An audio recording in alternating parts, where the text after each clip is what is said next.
Hi, Meeple Watchers! I'm Frank. And I'm Brandon. And in today's video, we are going to share our top 5 party games.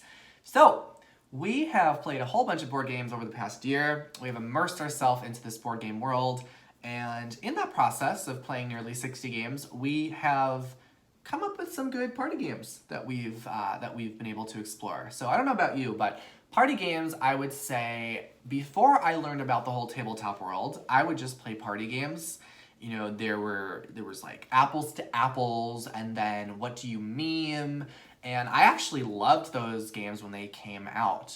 And now that I have discovered all the different types of board games out there, like worker placement games, all these strategy games out there, I am so not interested in party games anymore. However, there are definitely a handful that I think are still really fun. And especially over the past few years, there's been some more modern party games that I think are awesome if you're playing with some people that typically don't find themselves interested in strategy type games. So why don't we get started with your number 5? All right. My number 5 is Scattegories. Oh, okay. This one was created in 1988, so it is a little older than much of the other games that we are going to talk about. I like it. It's this big dice that you roll, and it has a letter on it. Mm-hmm. And whatever letter it is, everybody who's playing has to write down a word that goes with that letter, corresponding with whatever topic it is on your paper. So if it says like subject in school, and there's an M on there, everyone, of course, is going to put math. Mm. Why would you do that? Because if anybody has the same answer as you, you don't get any points. So you have to clearly think outside of the box and try to make sure that you are writing something down that someone else hasn't written down so that you can get those points. So in that example, you might want to write microbiology or something more unique. I loved Scattegories growing up. That was one of my honorable mentions, so I am very happy that you're giving it a shout out right now. Scattegories is super fun. Nice.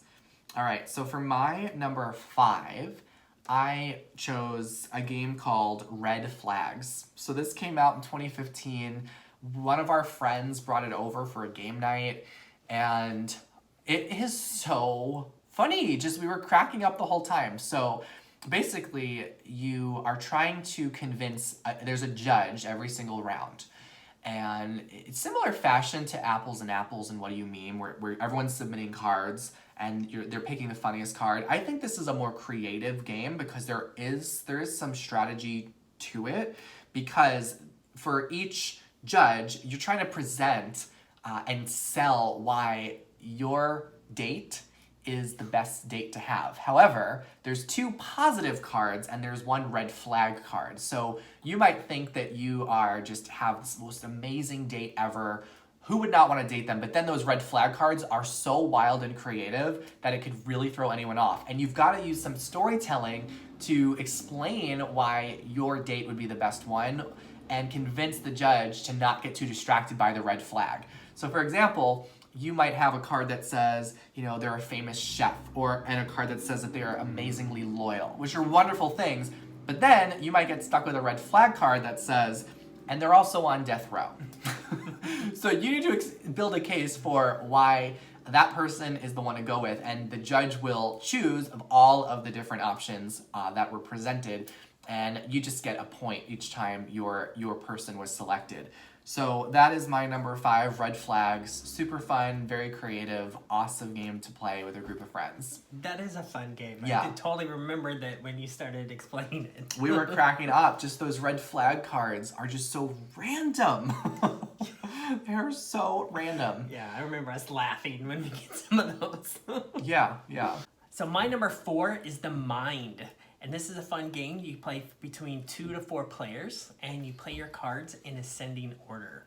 So what you do is you hand out a couple of cards, and what you have to do is put down a card and make sure that they go in order from smallest number to largest number. And you can't say anything, and you have to keep going around the circle, or not around the circle. You just have to see who's putting their cards down and make sure that it's in order. Yeah, so you have to communicate without using any words. Or are you just trying to pick up on the vibe of each person and trying to time without actual timing. It's an interesting game. We've played it, and we've had some friends not like it, and other friends really like it. So, okay, that's cool. Yeah, we haven't played that one in a while. All right. And what are we on? What number? Number 4. So my number 4 is Sushi Go. So I just think this game is so fun. It's cute. You could teach it in a couple minutes. You got a handful of cards with different types of adorable cartoon sushi icons, and you keep a card and you pass the rest, and you just keep doing that until no cards are left to pass, and then you reveal your cards, and you get points for whatever types of sushi combinations that you ended up holding on to, whether it be having wasabi or maki rolls or nigiri, or the chopsticks or the dumplings. And it's just so cute, so fun. A lot of ways to get different types of points. So Sushi Go, I just think it is an amazing game to get on the table, get a lot of people interested, and have a lot of fun. So Sushi Go. I like that one. Yeah. All right, so my number 3, Cards Against Humanity.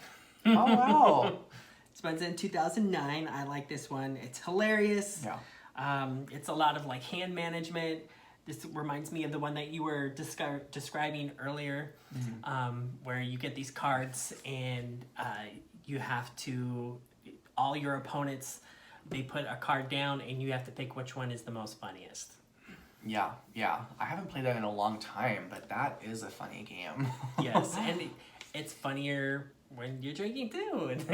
Or if you're playing with younger and older generations in a family. That's really funny because some stuff that comes up is like, what? I wonder who writes those cards. Those people are so creative. They must have such a blast doing their job of making those wild card titles.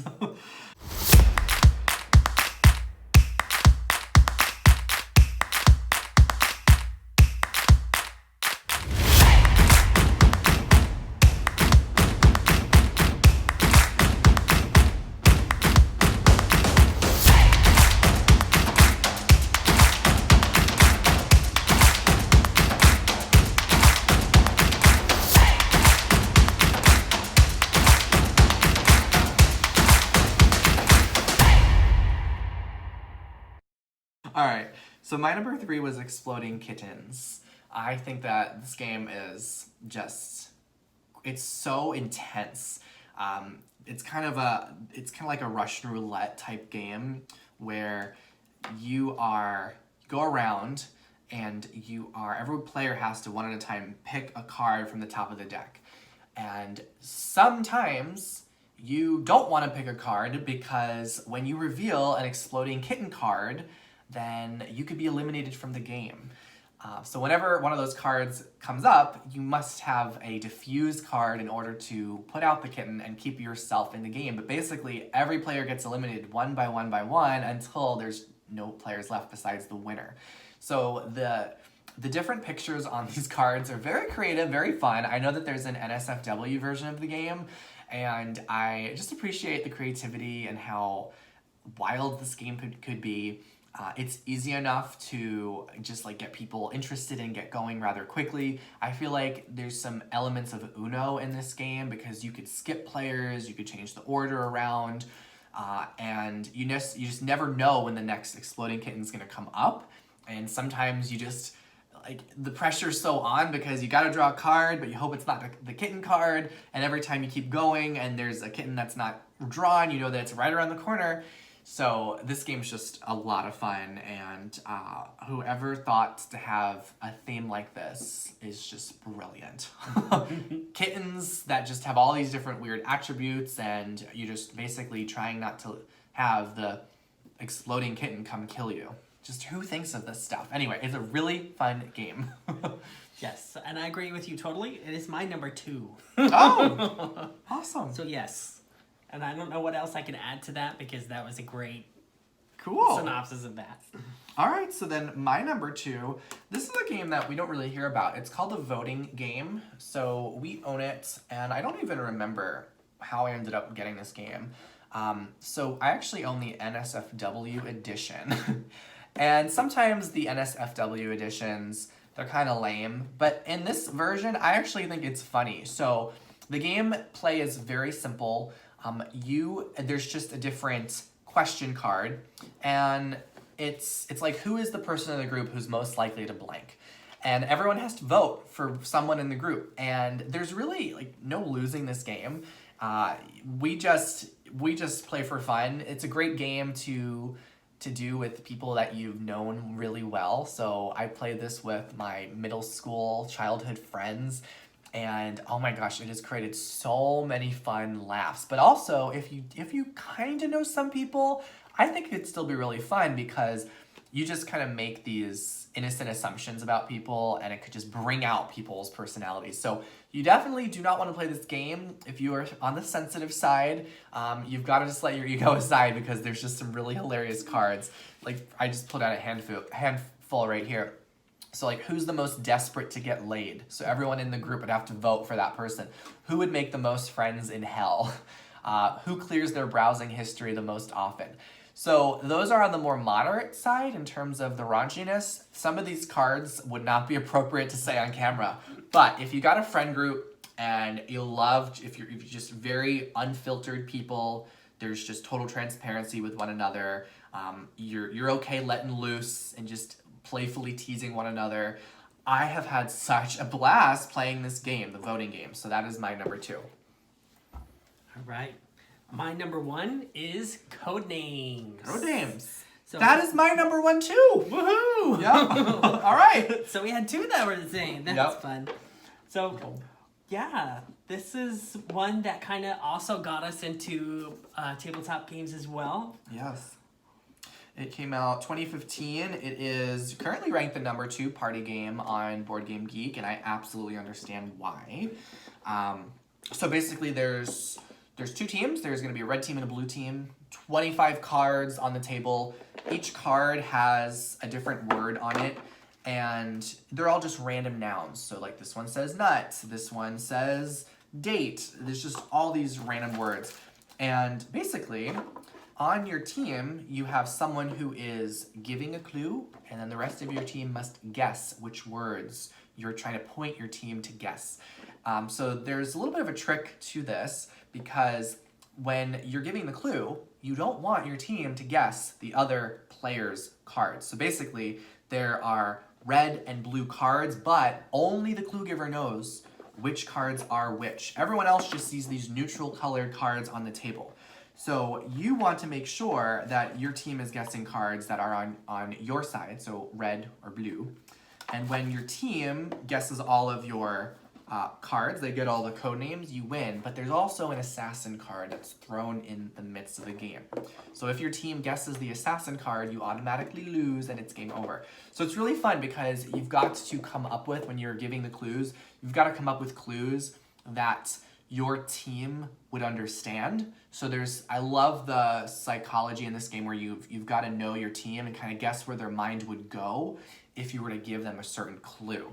And when you are on the guessing side, you want to also understand the clue giver and understand where they're coming from when they give you that just one word clue.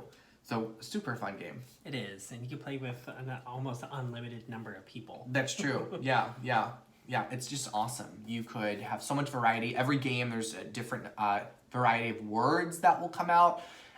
So yeah, there's so much possibility with Codenames, and it's just great. It's so fun. I feel like no matter what state you are in at a party, you can enjoy Codenames. So that's our number 1. Well, that is what we got here for our top party games. So if you have any party games that you love, please let us know in the comment section below. And remember to subscribe to our channel to receive more updates. We just recently passed the 100 subscriber mark, so we are celebrating that. We appreciate you for being part of our first 100 subscribers if you're already subscribed to our channel. And keep on Meeple watching, and we will see you in the next video. Bye-bye. Bye.